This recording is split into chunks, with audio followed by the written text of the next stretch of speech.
For 10 years, Patriot Mobile has been America's only Christian conservative wireless provider. And when I say only, trust me, they're the only one. Founder Glenn Story and his team have been great supporters of this show, which is why I am proud to partner with them. Patriot Mobile offers dependable nationwide coverage, giving you the ability to access all three major networks, which means you get the same coverage you've been accustomed to without funding the left. When you switch to Patriot Mobile, you're sending the message that you support free speech, religious freedom, the sanctity of life, Second Amendment, and our military veterans and first responders. Their 100% US-based customer service team makes switching easy. So easy, I did it. I kept my number, you can keep your phone, or you can upgrade. Their team will help you find the best plan for your needs. Just go to patriotmobile.com/Jason or call 972-PATRIOT. Get free activation when you use the offer code JASON. Join me, make the switch today, patriotmobile.com/Jason. That's patriotmobile.com/Jason or call 972-PATRIOT. Welcome to a little special conversation. We're going to bring in Jay Skapanek to talk about the Nuggets Timberwolves series, which is now tied at 2-2.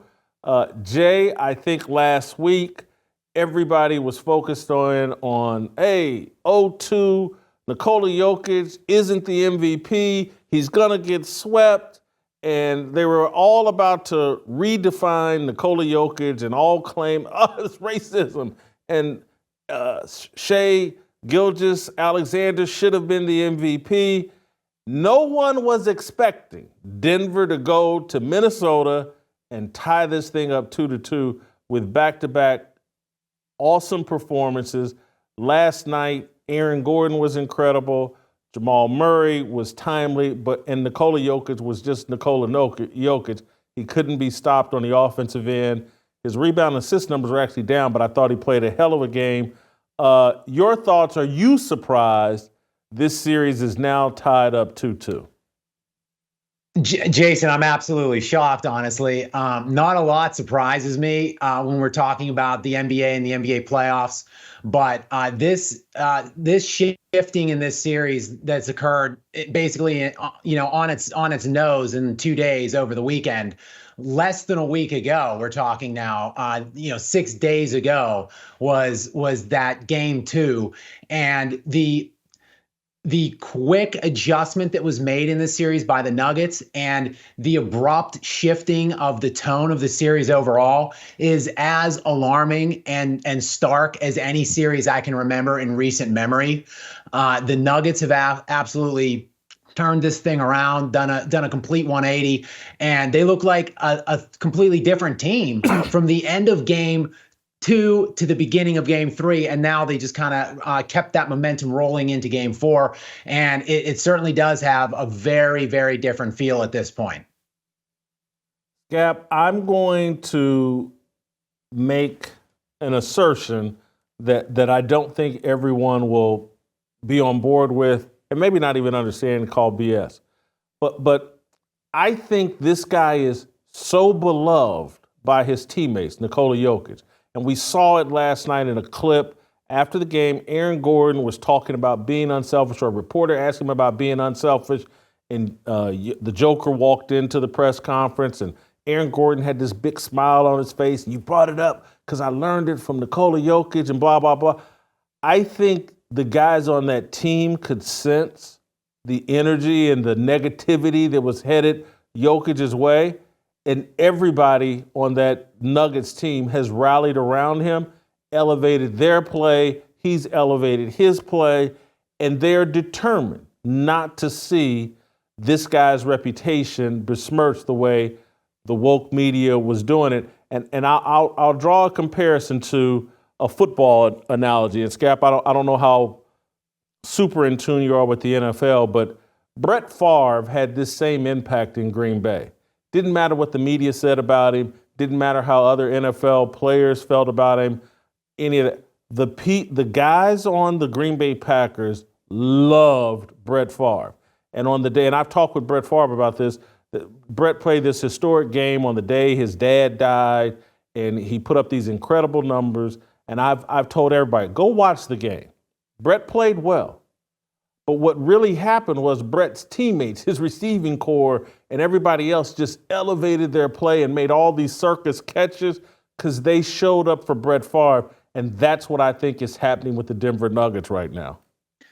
Yeah, it's a great point. I am aware of the clip that you're talking about. I saw actually like a pretty cool reverse angle where someone captured it on their cell phone, and you could just see Aaron Gordon's face light up when Jokic walks into the room even. And he's almost like breaking up on him. He's like tearing up almost as he's talking about so favorably about Nikola Jokic. And, ultimately the personnel, I think, and just to piggyback on your initial comments about the unfair treatment of Nikola Jokic, I think the personnel of the Minnesota Timberwolves to begin the series looked to me that they had outmatched the Denver Nuggets. We're talking about a team with a top 10 current NBA player in Anthony Edwards, another all-star this year in Karl Anthony Towns, and this season's defensive player of the year in Rudy Gobert, and this season's sixth man of the year in Naz Reid. And I believe their head coach, Chris Finch, finished second, I believe, in coach of the year this season. Just the personnel, shout out to Tim Connolly, president of basketball operations for the Minnesota Timberwolves, who worked with the Denver Nuggets from 2013 to 2022 in that same capacity, basically constructed this team. And it looked like he just built a team that was made and conditioned to beat this Denver Nuggets team. I thought that was a commentary overall of the way these teams were put together. And for whatever reason, it became a commentary on Nikola Jokic and how undeserving he was of all of the accolades that he's been racking up these last couple years because of one series, not even one series, because of two games. And the whole mood and the whole tonality of this team just shifted on a dime when they got in here for game 3. They took the fight to Minnesota. They looked like the aggressors. They were asserting their physicality. They got into the momentum early on. The shots started flowing. And, as you highlighted, that all begins at the top with the 3-time league MVP, Nikola Jokic. He sets the tone. He reads the game. He knows exactly what's needed and when it's needed. Scap, what he's doing to Rudy Gobert, because Kendrick Perkins, I think, tweeted it out last night. How are you Defensive Player of the Year, and now I'm watching you and you feel like a defensive liability? That's amazing. And I'm not taking a shot at Rudy Gobert. I'm talking about what Jokic is like, oh, okay, y'all want to question me, and we're down in the 0-2 hole. And if he comes out of this and they somehow pull this off and win this series, this may be his most impressive feat because Anthony Edwards is giving him his A game. And Anthony Edwards is still a rocket ship that's like, oh, Nikola Jokic may win 3 or 4, 5 MVPs, but the face of the NBA, Anthony Edwards, is showing up and telling you what the future of the NBA, who's going to be that guy.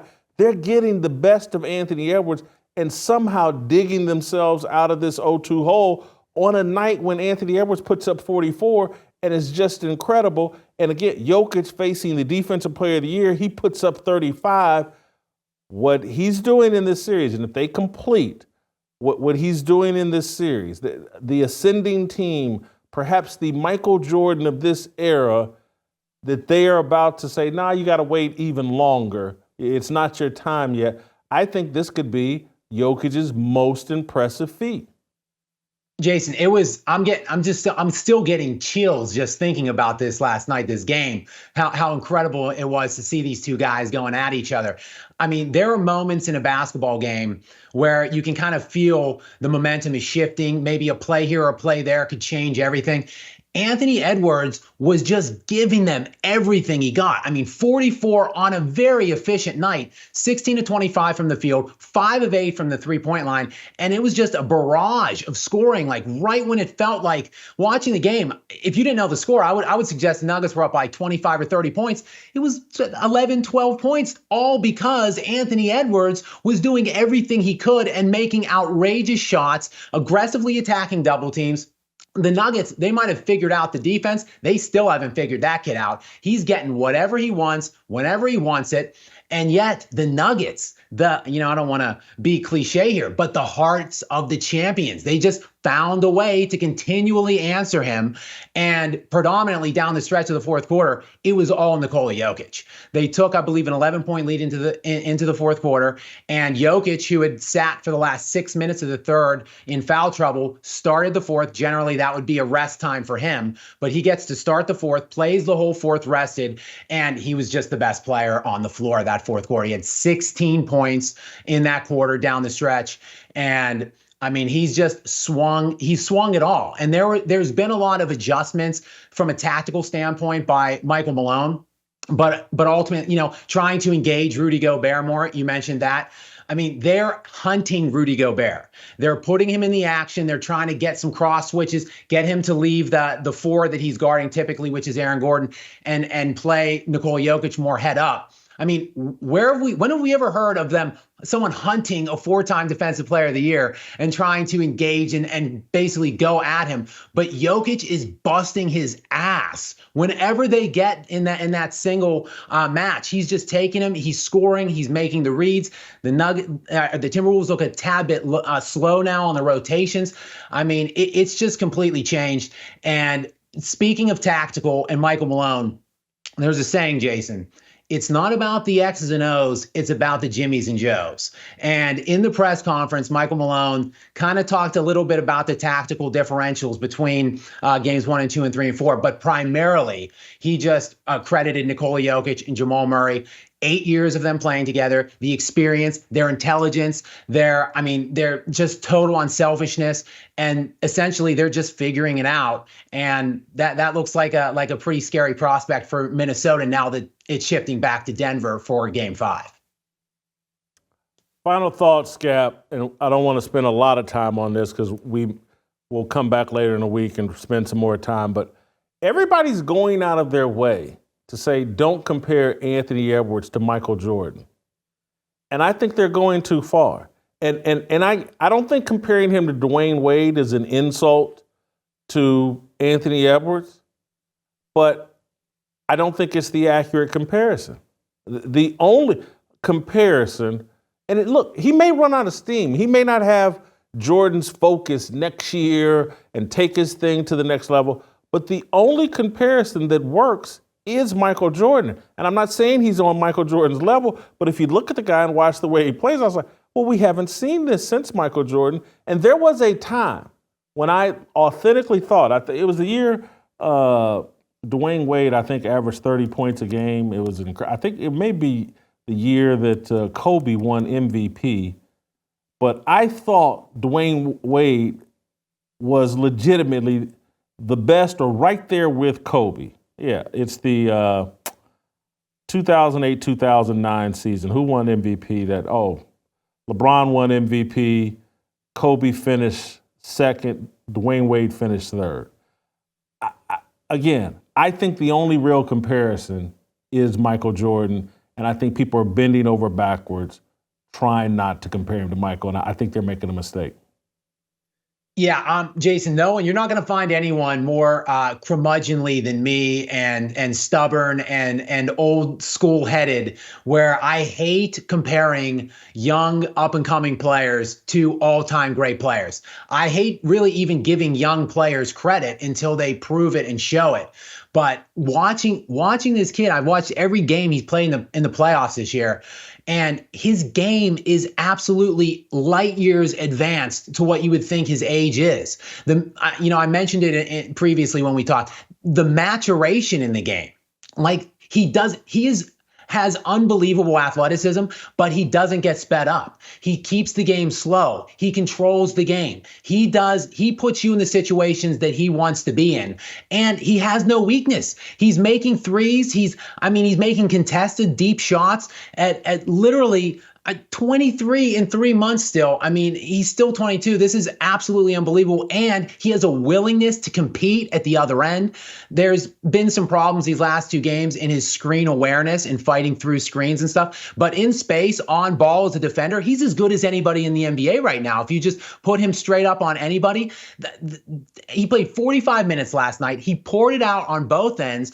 Just and he takes accountability. He played poorly in game 3. It was maybe his worst game, probably second worst game in the playoffs that we've seen him play. He took total accountability. He didn't blame anybody. He said, I'll be better when we come out in game 4. And he put down what, quite frankly, if they're playing anybody but Nikola Jokic and the defending NBA champions last night, he would have broke them last night with the type of performance that he came out with, laying those 44 points down.